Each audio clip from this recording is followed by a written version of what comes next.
Good evening. Welcome to IB News. We're starting off today's news with the environmental and political impact of the construction of Tipaimuk Dam in the bank of Barak River in the Manipur region. Moving on to the report by Braros De Silva and Nasir Chaudhary. Bangladesh and India are now at loggerheads over the latter's proposed Tipaimuk Dam across the Barak River in the Manipur region.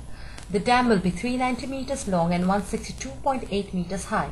The environmental factors lies at that Tipaimuk area lies in an ecologically sensitive and topologically fragile region. It falls under one of the most seismically volatile regions on the planet, not only endangering the human settlement of Manipur region but also risking the settlements of the vicinity in Bangladesh. The Tipaimuk Dam is now turning into a political issue as on 22nd November at a public rally in Damrai, Bangladesh Nationalist Party or BNP chairperson Khaleda Zia demanded that India should immediately discontinue the construction of the Tipaimuk facility and called for discussions between Dhaka and New Delhi on the controversial project. As a result of political pressure, the day after Khaleda Zia's criticism, Bangladesh Prime Minister Sheikh Hasina announced that she will shortly dispatch a special envoy to India to discuss New Delhi's intention on the Tipaimuk Dam project, assuring that in 1996 her government had negotiated and signed a water-sharing treaty with India over the Ganges, which ensured that both nations received an equitable of the river's water. Up next, we have news on the growing traffic overload at Bosundhara residential entrance affecting the mobility of people and vehicles. Busha Sanjana has more to report on this.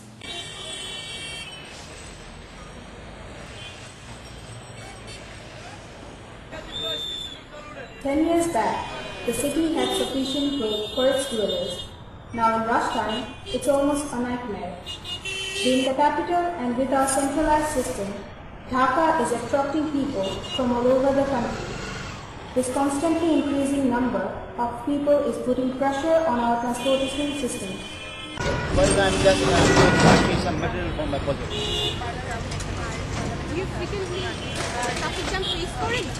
Yeah, definitely, and it's absolutely right. There is a tremendous traffic jam in Dhaka, and it's unbelievable. But with the view to remove the traffic jam, only the desalination power should be passed at the parliament. Otherwise, there will be no solution until the finish of the Bangladesh. And what do you think? We have to get together. We have to raise the voice from A to Z level.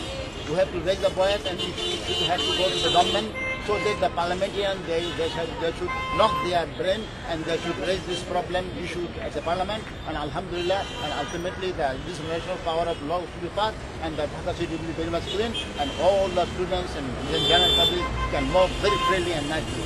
Traffic has been a major problem of Bosundhara for a long time. With no sign of improvement, we can only hope the current situation will soon be considered by the proper authority. Usha Sanjana, IOB News, Bosundhara. Today is the first day of spring, Pohela Phalgun 1418. Like every year, this year also, the country has transformed itself into a kaleidoscope of colors. The younger generation are seen to welcome spring just as warmly as their older generations. So let's take a look at the report by Nasir Chaudhary at Charukala, Dhaka University. Bangladesh is a country of many colorful festivals, and Bosonto is the most colorful of them all. Hence, Bosonto Utsav Festival Celebrations Committee has been arranging the program at Charukala Art Institute for over a decade in an effort to popularize the event among the young folk. In Bengali language, the yellow color is called Bashanti Rong. Pohela Phalgun is the first day of the spring season, which is the beginning of new life after the cold, barren winter. Like Pohela Boishakh, Pohela Phalgun is one of the most important days in the Bengali tradition. Young men and women have gathered here at Charukala since early morning to celebrate the day by singing songs, reciting poems and dancing. অত্যন্ত সুন্দর ফাল্গুনে যা হওয়া উচিত তার চেয়েও বেশি প্রতি বছর হয় সুতরাং প্রস্তুতি খুব সহজ আমাদের ঈদ যেমন হয় ঠিক এটাও তেমন বাঙালি সংস্কৃতির ঈদ বলে আমি মনে হয় ফাল্গুন প্রত্যেক বছরই কি চারুকলা আসা হয় অবশ্যই প্রতি বছরই হ্যাঁ হ্যাঁ প্রত্যেক বছরই তো প্রত্যেক বছরই কি এভাবে ঘটা করে সবাই মিলে খেতে খুঁজে হলুদ শাড়ি পরে এটাই তো মজা। হ্যাঁ অবশ্যই। আর আমরা যেহেতু স্টুডেন্ট আমরা মনে করি যে আমাদের এই রং হলুদ রংটা যেন সারা বছরই থাকে। এটা শুধুমাত্র যে ফাল্গুন এসেছে এই জন্য যে আমাদের মনে রং লেগেছে হলুদ ছোঁয়া সেটা যেন না, আমাদের বাঙালির এটা ঐতিহ্য বসন্ত। তো আমরা মনে করি যে আমাদের এই হলুদ ছোঁয়া যেন সারা বছরই থাকে।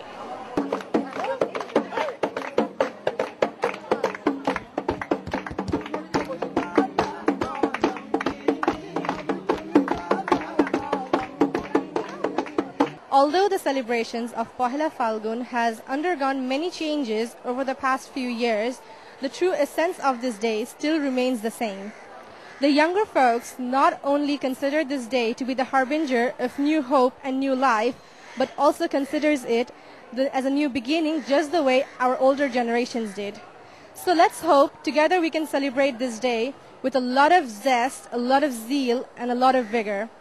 And hope that today it dissolves all the desolation of winter and we can walk towards a better future and a brighter future. Thank you. Nasir Chowdhury, IUB News, Charukala, Dhaka University. Next we have Browers de Silva covering the unrest in Homs, Syria, the uprising against a 5-decade rule of Assad regime, portraying the shelling of the army on civilians. Moving on to the report by Browers de Silva.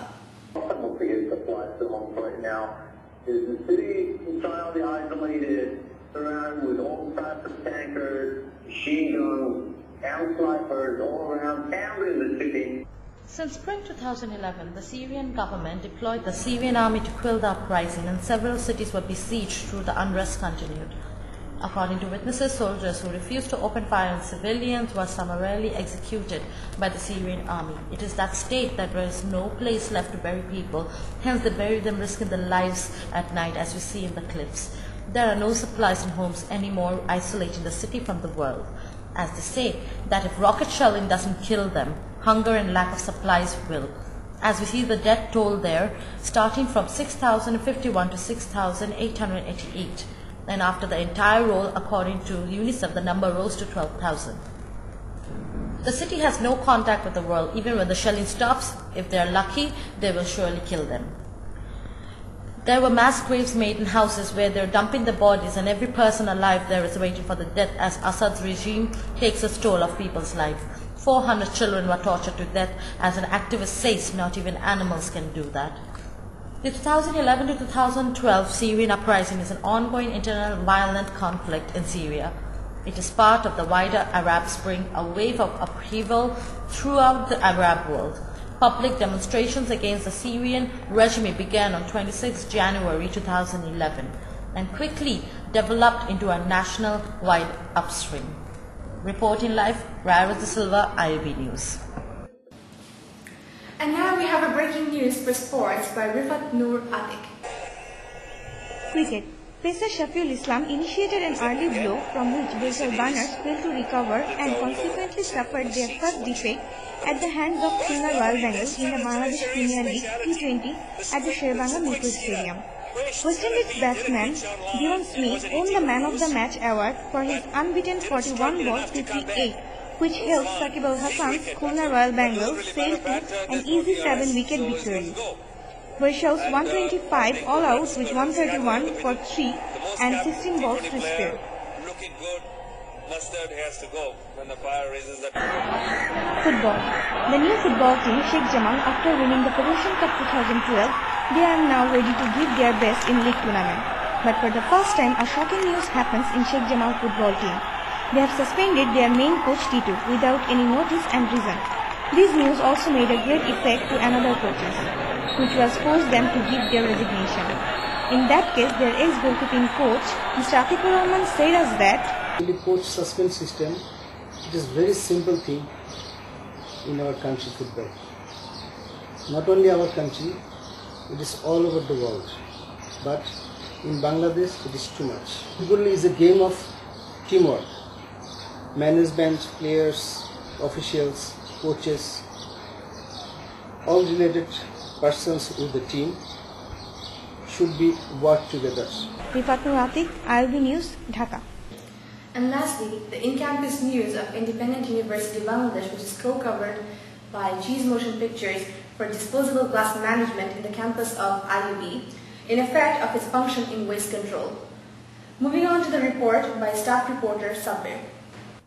There are lots of students in IUB use disposable glasses for drinking water every day.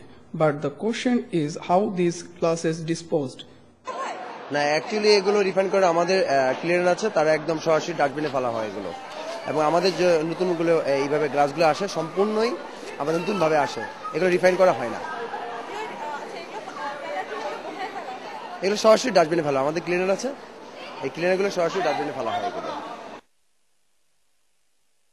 This is still not clear that what happened to these glasses. It is disposed in other disposable factories or it will throw into the drain and local dustbins. Sabir Ahmed, IUB News, Dhaka. That's all for today. Our next news will be at 8 p.m. Thank you for staying with us. This is Nasir Chaudhary, IUB News.